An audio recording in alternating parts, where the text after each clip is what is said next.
Once upon a time, the first cry of Aisha echoed through the dimly lit hospital room, but no arms reached out to embrace her. Her mother, barely 18 years, looked at her with empty eyes. She had hoped the father of her child could step up, but he had already vanished from her life. With no family to support her and no strength to raise a child alone, she made a choice, one she could never speak of again. Wrapped in a thin faded blanket, Aisha was left at the steps of St. Mary's orphanage home before sunrise. The cold beat through her tiny body, but the nuns inside had seen too many abandoned children to be surprised. She became just another name in the old, overstuffed record books. The orphanage was no place for dreams. The walls were cracked, the food scarce, and the caretakers too overwhelmed to provide love.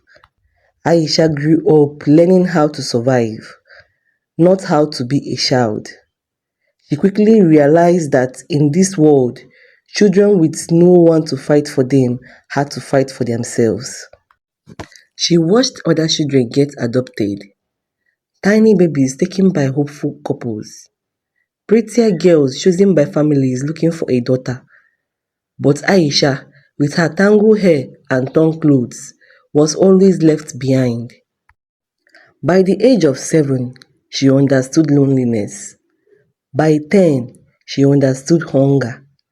By 12, she had already learned that people looked through her as if she doesn't exist. School was supposed to be an escape, but it was another battlefield. Other kids mocked her tattered uniform, her worn-out shoes, and her lack of a last name. Orphan girl, they call her, as if it were her fault. She never fought back. She knew no one could take her side.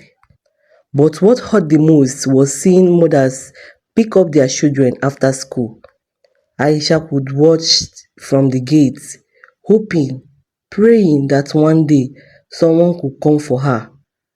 But no one ever did. At 16, Aisha was told she had only 2 more years at the orphanage before she had to leave. No money, no family, no home, just the streets waiting for her. But Aisha refused to be swallowed by the world that had abandoned her.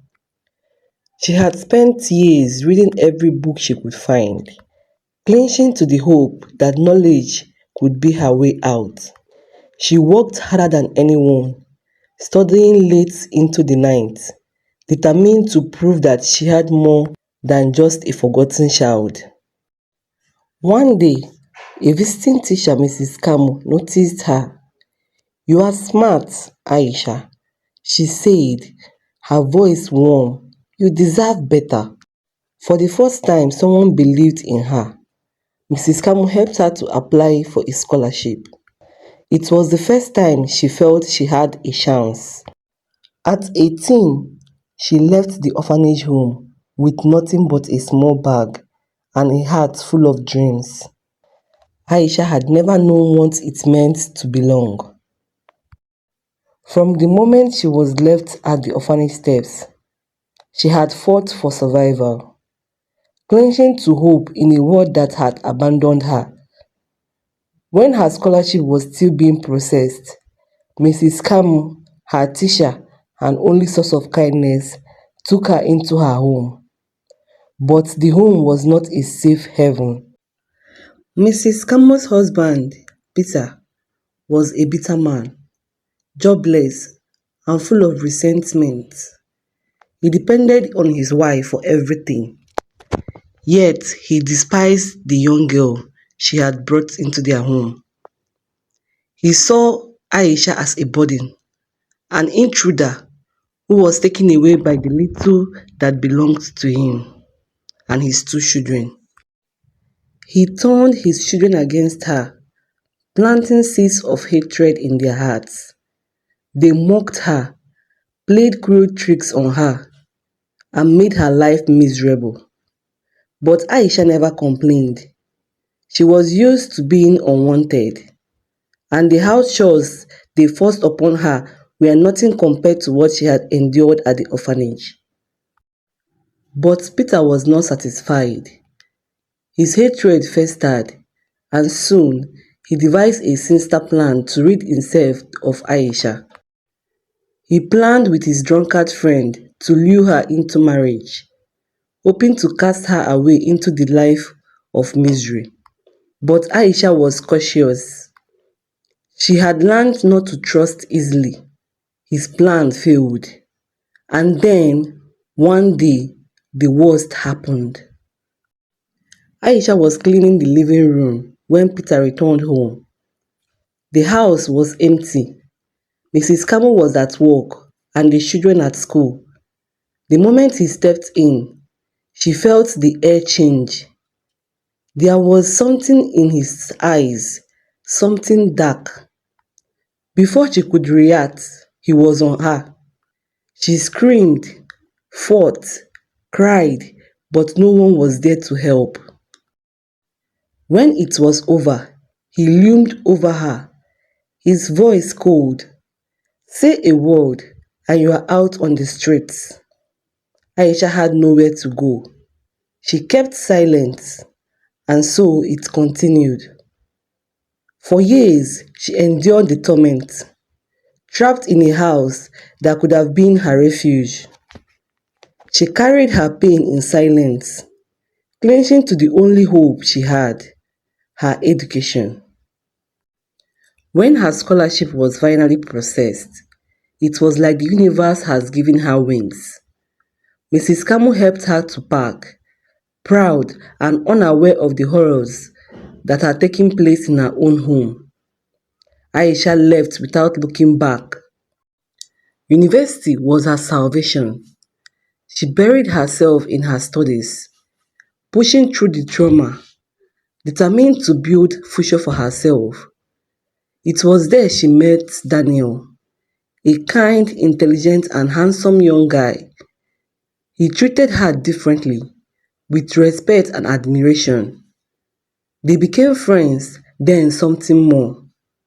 But Aisha had learned not to trust happiness so easily. She never imagined that Daniel came from a wealthy family. She only discovered the truth after graduation when he took her to meet his parents. The house was a palace with gleaming chandeliers and luxury cars parked in the driveway. Aisha was overwhelmed but composed herself. She had survived wars. Dinner was served by the family's cook, a woman who moved with quiet grace, placing plates on the long dining table. When the food was served, Aisha reached out for a glass. Her sleeves rolled up slightly. The cook gasped. Aisha looked up, startled. The woman's eyes were wide, fixed on the small birthmark on Aisha's wrist. The same birthmark she had kissed as a baby. The one she had never forgotten. The plate in her hands crashed to the floor. Aisha barely had time to react before the woman rushed towards her, trembling. "My child, my Aisha." Confusion clouded Aisha's face. This stranger was crying, whispering her name as if it was a prayer. That night, she couldn't sleep. The next day, she returned to the house. The woman, her mother, told her everything: the mistakes of her youth, the regrets, the years of suffering knowing that she had abandoned her daughter. Aisha listened, and then she cried, because for the first time, someone who had left her behind came back. She forgave her. When Aisha told Daniel, he held her close, told her he could stand by her no matter what. His family welcomed her with open arms. They saw her strength, her resilience.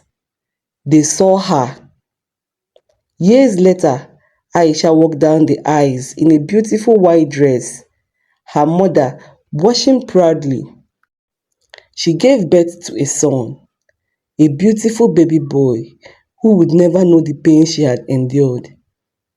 And this time, Aisha was the one making a choice to love, a choice to heal, a choice to break the circle. And for the first time, she was no longer just an orphan, she was home.